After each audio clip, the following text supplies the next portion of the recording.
bumagsak agad si Master Marvin. Mahina ka pa. Talo si Master Marvin. Bulagta si Johnny. Marvin, tayo! Ilang nilalang. Tayo! Halika dito.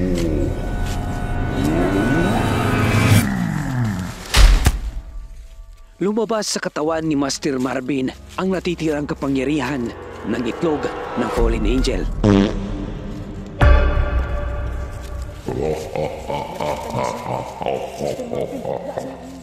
Akin na yung itlog mo. Di nakayanan ni Master Marvin ang napahiram na kapangyarihan sa kanya. At dahil na rin sa labis na paggamit ng kanyang buong lakas para talunin ang kakaibang nilalang.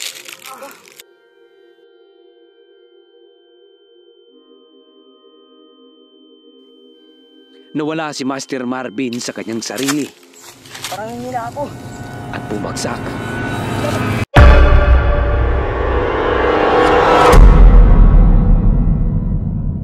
Pagkatapos ng napakatinding labanan sa pagitan ni Master Marvin at ng kakaibang nilalang, ay alam namin na wala na talaga kaming magawa kundi ang sumunod na lang sa kanya. Hindi pa rin ba kayo susunod sa akin? O sige, susunod na kami sa iyo. Huwag lang niyo kami patayin. Napakabigat sa aming loob at hindi namin lubos maisip na magiging alipin kami ng isang demonyo. Sir Marvin, lapitan natin ito, Demon. Huwag mo lang kaming saktan. Susunod na lang kami sa iyo. Demon, susunod mo lang. Inisip ng Fallen Angel at ng Aswang Noel ang kapakanan ng grupo ng mga kawailis. Kaya nang matigas ito na umalis. Patay-patayin yan. Mr. Beast! Ayaw nilang sumunod. Anong gagawin namin dito? Akong bahala. Nagulat kami sa susunod na pangyayari at sa ginawa ng demon.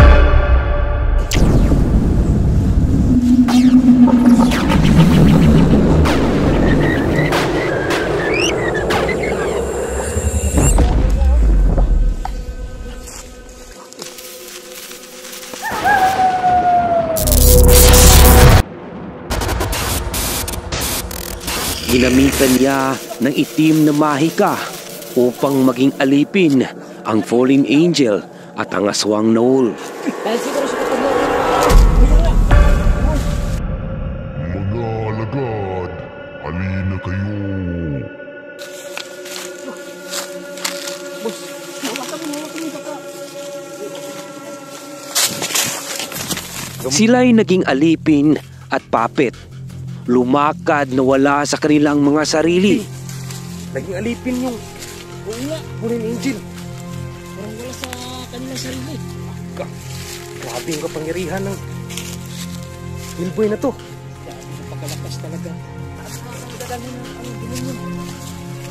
Sumunod na lang tayo kasi pag hindi tayo sumunod, lagot tayo.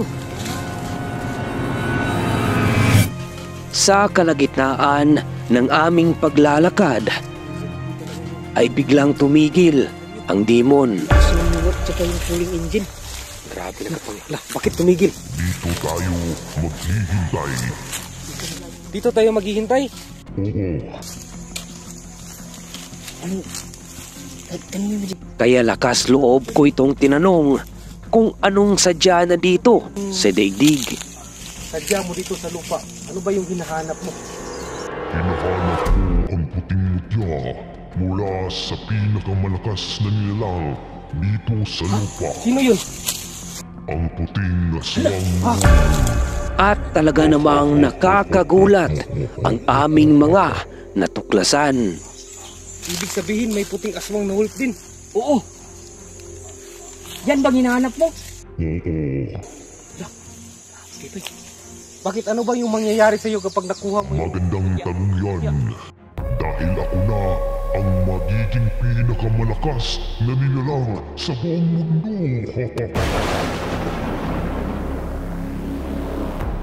Dito na tayo maghihintay dahil paparating na sila.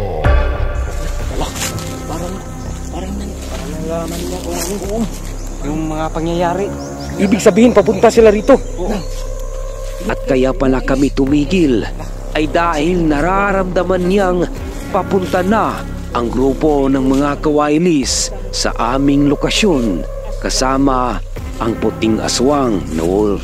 Tiyak na may paparating na naman na isang napakatinding labanan kaya pinag-utos niya sa aming kasama na siya'y masahiin.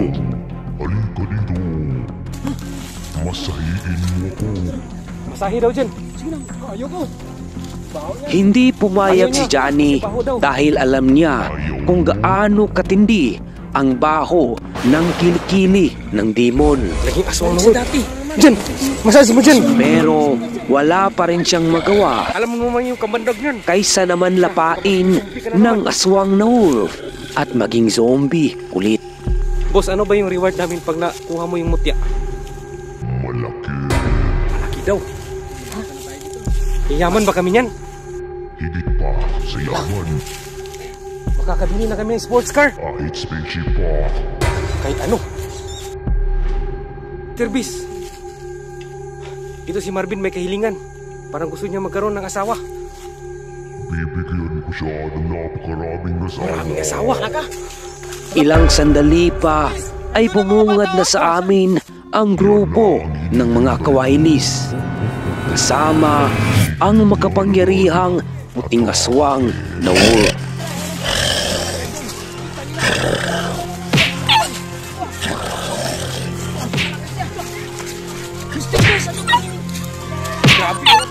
Nagsimula na naman ang napakatinding labanan.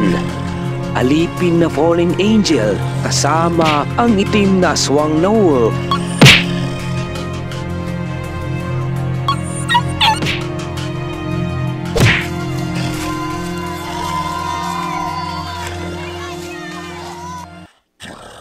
Sino kaya ang magwawagi sa labanang ito?